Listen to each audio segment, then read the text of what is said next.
इस वीडियो में UP TET के लिए हिंदी के बहुत ही महत्वपूर्ण प्रश्नों के बारे में चर्चाएं करेंगे। इस वीडियो में जितने भी प्रश्न हैं वो सभी यूपी टेट के लिए बहुत ही महत्वपूर्ण हैं। इस चैनल पर आपको हिंदी के बहुत ही महत्वपूर्ण प्रश्न मिला करेंगे। तो चलिए शुरुआत करते हैं। पहला प्रश्न है, हिंदी वर्णमाला में कुल कितने वर्ण होते हैं? हिंदी वर्णमाला में कुल कितने वर्ण होते हैं?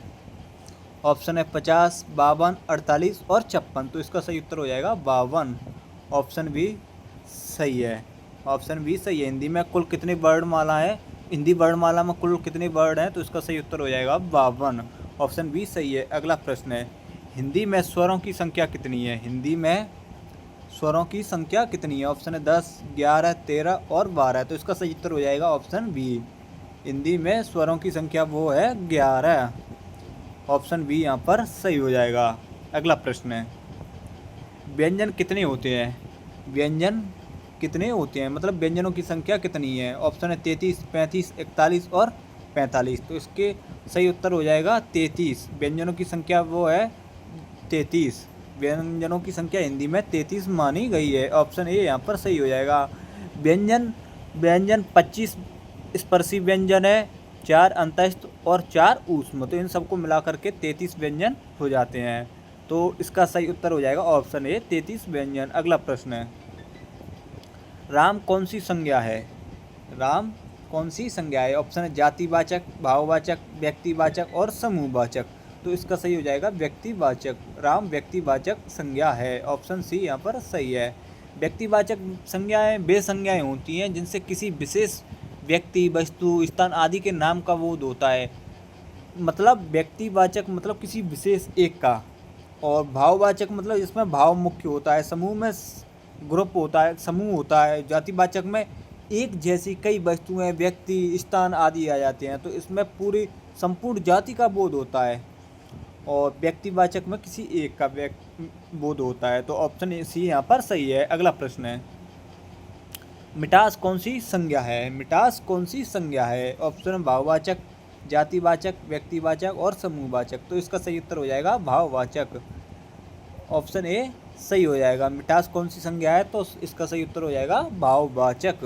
क्योंकि मिठास को देखा नहीं जा सकता, केवल महसूस किया जा सकता है। और जिसे महसूस किया जा सकता है, समझा जा सकता है, केवल अनुभूति होती है, जिसे अनुभव किया जाता है, उसे भाववाचक संज्ञा कहते हैं। जातिवाचक संज्ञा है नहीं, व्यक्तिवाचक है नहीं, समूहवाचक है नहीं। तो इसका सही उत्तर हो जाएगा ऑप्शन ए सही है। अगला प्रश्न है, मैं कौन सा सर्वनाम है? मैं कौन सा सर्वनाम है? पुरुषवाचक, निश्चयवाचक, संबंधवाचक और निजवाचक। तो इसका सही उत्तर हो जाएगा पुरुषवाचक। ऑप्शन ए यहाँ पर सही हो जाएगा। पुरुषवाचक सर्वनाम है। मैं शब्द में पुरुषवाचक सर्वनाम होता है। ऑप्शन ए सही है। अगला प्रश्न है, सीता गाती है। सीता गाती है में क्रिया है। सीता गाती है वाक्य में क्रिया कौन सी है? ऑप्शन है सीता गाती है, सीता गाती है। तो इसका सही उत्तर हो जाएगा ऑप्शन बी, मतलब गाती है।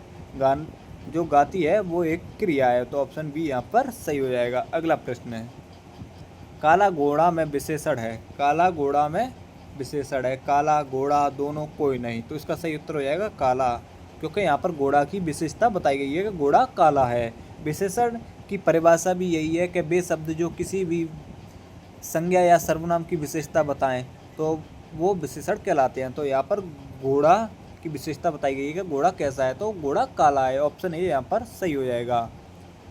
अगला प्रश्न है, पढ़ना किस प्रकार की क्रिया है? पढ़ना किस प्रकार की क्रिया है? अकर्मक, सकर्मक, अकर्मक, प्रेरणार्थक और पूर्वकालिक। तो इसका सही उत्तर हो जाएगा अकर्मक। अकर्मक क्रिया है। ऑप्शन बी सही हो जाएगा।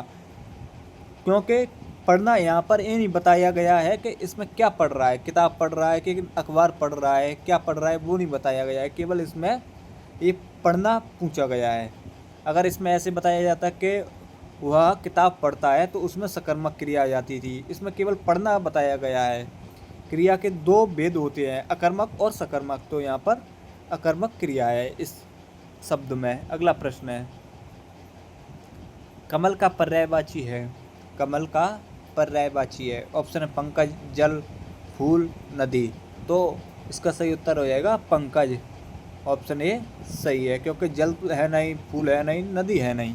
तो ऑप्शन ए सही है। अगला प्रश्न है, आकाश का पर्यायवाची है, आकाश का पर्यायवाची है। ऑप्शन है गगन, जल, धरती, पवन। तो इसका सही उत्तर हो जाएगा ऑप्शन ए। ऑप्शन ए सही है, गगन। गगन आकाश का पर्यायवाची है। अगला प्रश्न है, रात का विलोम होगा, रात का विलोम होगा। ऑप्शन है अंधकार, दिन, संध्या और सुबह। तो इसका सही उत्तर हो जाएगा दिन। दिन रात का विलोम होगा। ऑप्शन बी सही है। अगला प्रश्न है, उन्नति का विलोम होगा, उन्नति का विलोम होगा। ऑप्शन है विकास, अवनति, सफलता और वृद्धि। तो इसका सही उत्तर हो जाएगा ऑप्शन बी अवनति। उन्नति का विलोम है अवनति। ऑप्शन बी सही है। अगला प्रश्न है, नाक कटना मुहावरे का अर्थ है, नाक कटना मुहावरे का अर्थ है। ऑप्शन है चोट लगना, अपमान होना, नाक टूटना और डर जाना। तो इसका सही उत्तर है अपमान होना। ऑप्शन बी सही है। नाक कटना मुहावरे का अर्थ हो जाएगा अपमान होना। अगला प्रश्न है, आँखों का तारा, आँखों का तारा का अर्थ है, मुहावरा है आँखों का तारा। ऑप्शन है बहुत प्रिय व्यक्ति, आँख की बीमारी, चमक और सुंदर व्यक्ति। तो इसका सही उत्तर हो जाएगा बहुत प्रिय व्यक्ति। आँखों का तारा होना मतलब बहुत प्रिय व्यक्ति। इसका सही उत्तर हो जाएगा ऑप्शन ए सही है। अगला प्रश्न है, जो कभी ना मरे, जो कभी ना मरे, जो कभी ना मरे के लिए एक शब्द है, अमर, अमृत, अजर और देव। तो इसका सही उत्तर हो जाएगा अमर। अमर ऑप्शन ए सही है। जो कभी ना मरे उसके लिए अमर शब्द का प्रयोग किया जाता है। अगला प्रश्न है, जो पढ़ा लिखा ना हो, जो पढ़ा लिखा ना हो उसे क्या कहते हैं। तो इसका सही उत्तर हो जाएगा ऑप्शन है ज्ञानी, निरक्षर, शिक्षक और विद्यार्थी। तो इसका सही उत्तर हो जाएगा निरक्षक, निरक्षर। ऑप्शन बी यहाँ पर सही हो जाएगा उत्तर। जो पढ़ा लिखा ना हो उसके लिए निरक्षर शब्द का प्रयोग किया जाता है। अगला प्रश्न है, पुस्तक का बहुवचन होगा, पुस्तक का बहुवचन होगा। ऑप्शन है पुस्तकों, पुस्तकें, पुस्तकें और पुस्तकों। तो इसका सही उत्तर हो जाएगा ऑप्शन बी। ऑप्शन बी सही है, पुस्तकें, पुस्तक का बहुवचन हो जाएगा। अगला प्रश्न है, गाय का पुल्लिंग है, गाय का पुल्लिंग है। ऑप्शन है बकरी, बैल, सांड और गाय। तो इसका सही उत्तर हो जाएगा सांड। ऑप्शन सी इसका सही हो जाएगा। अगला प्रश्न है, राम ने पत्र लिखा में कारक है।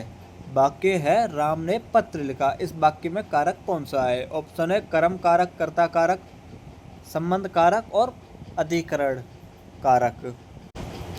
तो इसका सही उत्तर हो जाएगा कर्ता कारक। कर्ता कारक सही उत्तर हो जाएगा। ऑप्शन बी सही है, क्योंकि इसमें विभक्ति है ने कर्ता कारक की विभक्ति होती है। तो ऑप्शन बी यहाँ पर सही हो जाएगा, कर्ता कारक। अगला प्रश्न है, वह धीरे चलता है, वह धीरे चलता है में क्रिया विशेषण है, वह धीरे चलता है। तो इसका सही उत्तर हो जाएगा धीरे। ऑप्शन बी सही उत्तर हो जाएगा, क्योंकि क्रिया विशेषण वह होती है जो क्रिया की विशेषता बताए। तो यहाँ पर क्रिया है चलना या चलता है, तो यहाँ पर क्रिया विशेषण क्या विशेषता क्या बताई जा रही है, धीरे। तो यहाँ पर धीरे क्रिया विशेषण हो जाएगी। अगला प्रश्न है, विद्वान का विलोम होगा, विद्वान का विलोम होगा ज्ञानी, मूर्ख, बुद्धिमान और चतुर। तो इसका सही उत्तर हो जाएगा ऑप्शन बी। ऑप्शन बी मतलब मूर्ख। ऑप्शन बी यहाँ पर सही है। तो मूर्ख किसका विलोम है, विद्वान का। विद्वान का विलोम क्या हो जाएगा, मूर्ख। ऑप्शन बी यहाँ पर सही हो जाएगा। अगला प्रश्न है, नर का स्त्रीलिंग होगा, नर का स्त्रीलिंग है। ऑप्शन है नारी, महिला, कन्या और लड़की। तो इसका सही उत्तर हो जाएगा नर का नारी। ऑप्शन ए सही है। अगला प्रश्न है, अति प्लस आवश्यक की संधि होगी, अति प्लस आवश्यक की संधि होगी। संधि का अर्थ होता है मेल, मतलब इन दोनों शब्दों को जोड़ करके क्या बनेगा। तो इसका ऑप्शन है अत्यावश्यक, अति आवश्यक, अत्यावश्यकता और अति आवश्यकता। तो इसका सही उत्तर हो जाएगा अत्यावश्यक। ऑप्शन ए सही हो जाएगा, अत्यावश्यक। अगला प्रश्न है,